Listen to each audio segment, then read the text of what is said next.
somewhat open-ended. Okay. What do you see as a sustainable transportation network for Arlington County, and how do we get from here to there? 30 seconds? Yeah.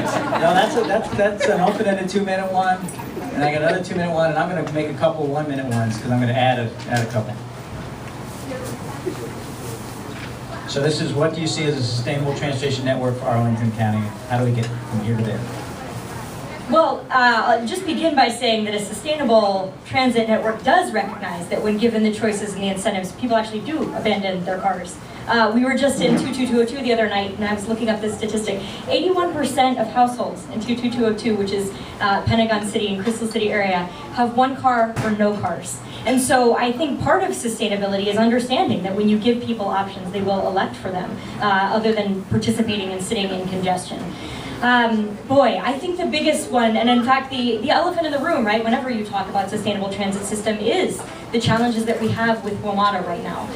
It's a difficult one, I think, for us as candidates to raise because it's not within the purview of Arlington County or Arlington County alone to fix. But I think getting Metro back on a path to sustainability so that our community's success can grow and continue has got to be one of our top priorities.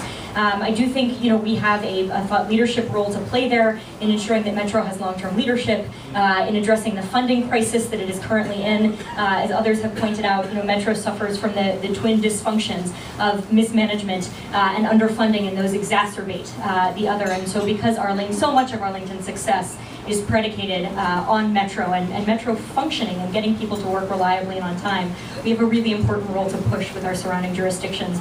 And then looking for ways, really truly to fill in, as I was mentioning in the prior question, thinking about the needs that people have for getting around as neighbors, as shoppers, as diners, as well as commuters. And so thinking about that and how that informs our ART bus service, our participation in WMATA bus service, in bikeability and walking, and whatever the next generation of transit along Columbia Pike might look like.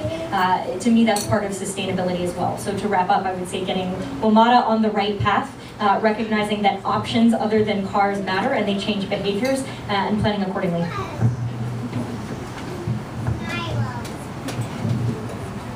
Well, we know that because Metro has become such a mess that the ridership has fallen off of Metro over the last 10 years.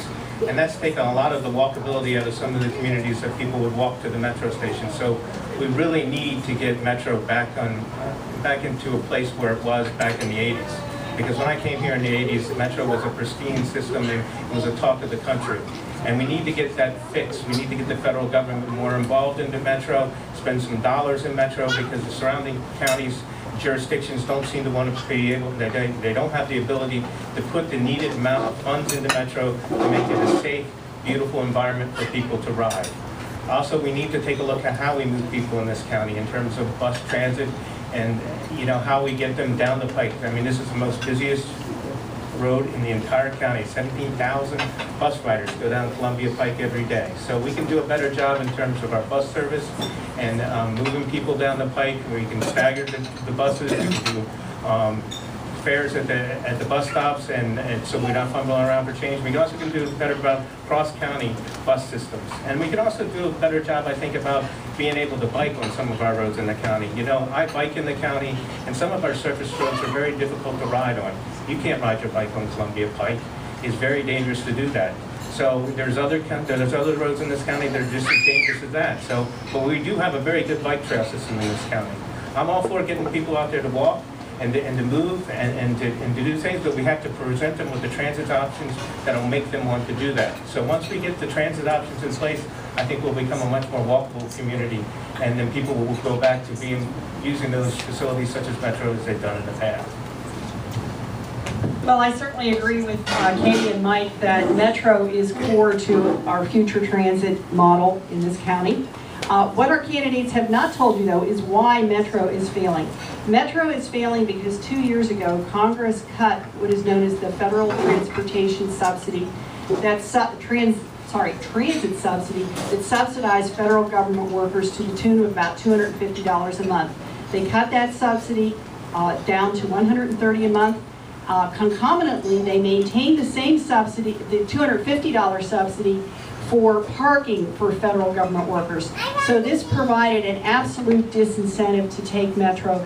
Metro's revenues has experienced revenue shortfalls since that date. Metro has testified to Congress to restore its subsidies in vain, and as a result, we have a system that is failing. But I want to put the blame where it lies. The general manager of Metro, I don't know who the guy is, I feel sorry for him, because the responsibility lies directly on the shoulders of Congress right now. Now, in addition to Metro, I'm also advocating for an extension of Metro from the Pentagon to Skyline Drive. We need to plan for that in the future. It's not going to happen soon, but it will happen. We need to plan for it. In the meantime, on Columbia Pike, I think the solution is a reversible lane. I understand the Pike once did have a reversible lane during rush hour. We need to restore that reversible lane and get the buses to make headway on the Pike once more. I don't think it's so much a lack of buses, it's a lack of headway that we need to address. Now, as far as I-66 is concerned, I understand that it is unlikely that VDOT will succeed in tolling I-66 inbound, both due to concerns of Arlington residents who are concerned about diversion. Is that over? All right, question, sir. And then we'll get to the next question. Audrey, so the clarification, I'll start with Audrey's point because this indicates, I think, what we need in order to be sustainable when we think about transit in Arlington and in the region. You know, the subsidy that Audrey talks about, she's absolutely correct. For a couple of years, we did have parity between the transit and the parking subsidy. But that only came with the Recovery Act.